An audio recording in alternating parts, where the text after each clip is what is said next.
એ અવિનાશ છે, એનો કંઈ નાશ નથી થતો.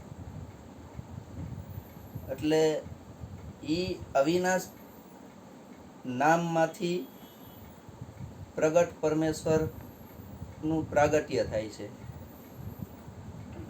કે 10 અવતાર લિયો સબ નામે, તો કે કારણ ભક્તિ काजा, एक ही पलक में हुआ जा, जब मूड थी उठा आवाजा, नाम शब्द नाम राजा संतो, नाम शब्द नाम राजा, मुखથી કહું તો કોઈ નહીં માને, પણ સર્વે છે આ નામના સાજા.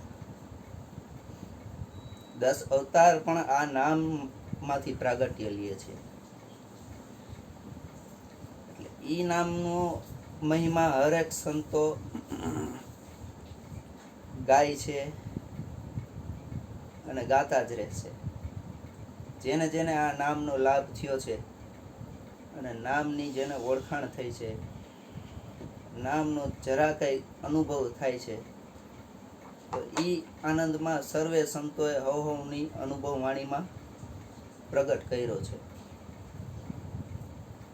ઈ નામનો લાભ એવો છે કે નામે પાતક છૂટ્યા, નામે નાશે રોગ, નામ સમોવડ કોઈ નહીં, જપ તપ तीरथ के योग, नाम लिया सब ही किया, सकल शास्त्र का भेद, बिन नामे नरके गयो, पढ़ पढ़ 4 वेद.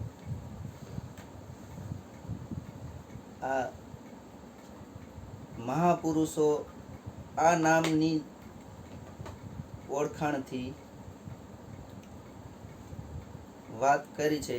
એને 4 વેદ નથી પહોંચી શક્યા કે 4 વેદ અહીંયા નેતિ નેતિ કહીને એને રોકાઈ જાય છે. તો એવા પ્રગટ પુરુષ